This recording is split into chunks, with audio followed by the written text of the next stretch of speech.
이사야 29장 15절에서 24절까지 말씀을 살펴보도록 하겠습니다. 하나님의 백성임에도 하나님의 주권을 무시하고 자신들의 계획을 숨기면 하나님께서 모르실 것이라고 무시하는 자들의 어리석음을 책망합니다. 동시에 겸손한 자들과 가난한 자들에게 베푸실 회복과 구원의 은혜를 선포합니다. 15절과 16절은 백성의 착각입니다. 여호와께서는 하나님 몰래 자기 계획을 숨기려는 자들에게 화를 선포합니다. 자기의 계획이란 매우 신중한 수고 끝에 내린 결정으로 구체적으로 유다의 정치 지도자들이 아수르의 점령 계획에 맞서 애굽에 내려가 그들의 원조를 요청하여 맺게 된 미락을 가리킵니다. 그들은 어두운 곳에서 남몰래 은밀한 계획을 세우며 아무도 보지 못하고 알지 못할 것이라고 착각했습니다. 이사야 선지자가 지적하는 것은 이들의 비밀스러운 태도나 동맹 정치 자체가 아닙니다. 여호와 몰래 실행한 불신앙입니다. 자신들의 비밀스러운 행위를 누가 우리를 보랴, 누가 우리를 알랴라고 하며 여호와 하나님께서도 모르실 것이라고 판단했던 것입니다. 이들의 말은 얼마나 큰 착각에 빠져 있는지를 매우 잘 보여줍니다. 하나님은 사람이 피하여 숨을 수 있는 분이 아닙니다. 하늘 끝에 가서 거기에 거할지라도 음부의 자리를 펼지라도 찾아내시는 분이십니다. 무소무지하시며 전지하신 분이십니다. 하나님 앞에서 숨을 수 있는 것도 숨길 수 있는 것도 없습니다. 이에 이사야 선지자는 하나님과 자신들의 관계, 즉 창조물과 피조물의 관계를 거꾸로 뒤집어 생각하는 유다 백성의 폐역함을 지적합니다. 유다 백성들이 우롱하는 여호와 하나님을 토기장에 비유합니다. 진흙으로 옹기를 만드는 사람과 옹기제가 주무른 진흙을 어찌 같이 생각할 수 있느냐? 만들어진 물건이 자기를 만든 사람을 두고 그가 나를 만들지 않았다 말할 수 있느냐? 빚어진 것이 자기를 빚은 사람을 두고 그는 총명이 없다라고 말할 수 있느냐라고 말씀합니다. 이를 통해 여호와를 무시하고 부인하는 유다의 신성 모독 행위를 반복하여 질책합니다. 창조주 하나님을 통하지 않고 이 땅에 존재하는 것은 없습니다. 하나님께서 우리를 지으셨기에 우리보다 우리의 본질을 더 잘 아십니다. 우리의 체질과 성품, 우리의 행동의 숨은 동기까지도 모두 속속들이 아시는 전지하신 하나님이십니다. 유다는 자신들을 창조하시고 자신들의 진정한 주인이 되시며 적군의 계획까지 깨뜨려보고 무너뜨리는 여호와 하나님의 다스리심을 잊고 있었습니다. 그 결과 그들의 말과 행동은 무지와 폐역으로 드러날 수밖에 없었던 것입니다. 인간의 경험과 이성은 창조주 하나님 앞에서 아무것도 아닙니다. 어찌 하나님을 속여 자기의 계획을 숨길 수 있을까요? 하나님을 속이는 어리석음은 결국은 스스로의 죽음과 파멸을 만들어낼 뿐임을 잊지 말아야 합니다. 17절에서 21절은 대반전과 공의의 실현입니다. 그럼에도 여호와께서는 여전히 회복을 약속하십니다. 예루살렘 정치가들의 어리석은 지혜가 전도시켜 놓은 혼란에 빠진 사회를 여호와께서 바로 잡으십니다. 완전한 역전을 가져오시는 겁니다. 이를 통해 유다의 안정과 번영과 구원이 오만한 정치가들의 손에 달려있는 것이 아님을 다시금 보여주십니다. 역사의 대전환은 오직 하나님에 의해서만 가능합니다. 하나님께서 창조주로서의 능력을 선포하실 때 가능합니다. 오래지 아니하여 레바논의 밀림이 기름진 밭으로 변하고 기름진 밭이 다시 밀림으로 변할 것입니다. 이사야 선지자는 부정어가 사용된 수사 의문문을 통해 지금 말하는 내용이 반드시 틀림없이 이루어질 것임을 강조합니다. 하나님의 축복으로 땅이 생존에 필요한 것을 풍족하게 공급받게 됩니다. 자연의 풍성함은 하나님께서 열어주실 구원시대의 일부에 불과합니다. 하나님의 심판을 초연한 영적 무지에서도 벗어나게 됩니다. 그날에 듣지 못하는 사람이 두루마리의 글을 읽는 소리를 듣고 어둠과 흑암에 쌓인 눈먼 사람이 눈을 떠서 볼 것입니다.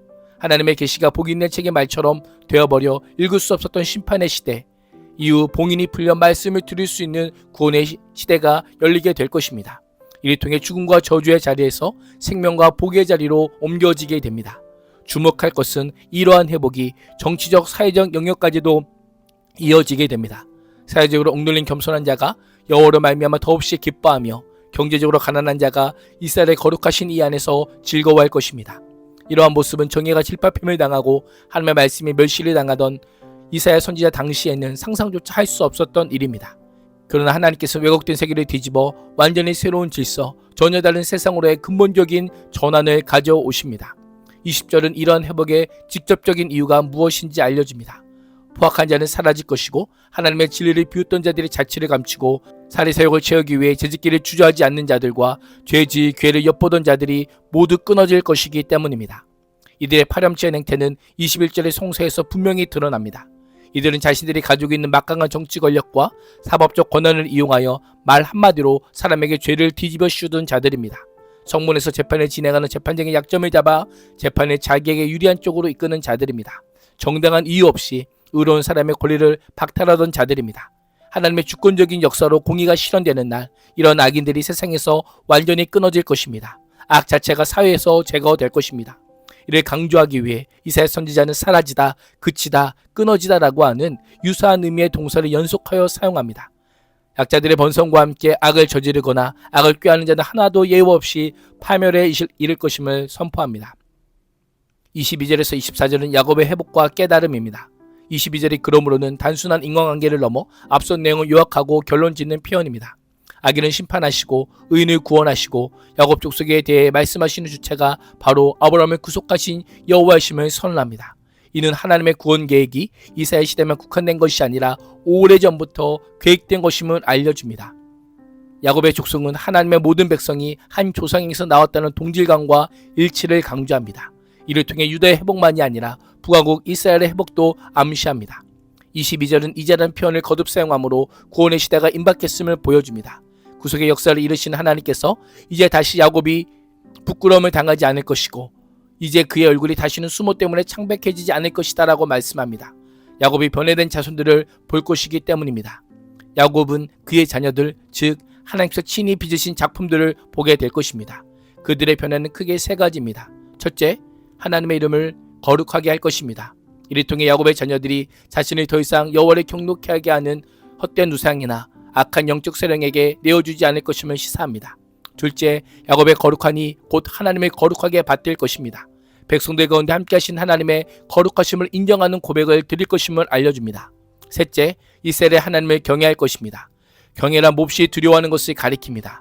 과거에는 하나님을 피조물처럼 취급하며 하나님의 뜻을 멀리했지만 이제는 하나님을 자신의 하나님으로 인정하고 하나님만을 경외할 것입니다. 절대적인 권능과 위엄을 지닌 이스라엘의 하나님의 권능에 압도될 것입니다.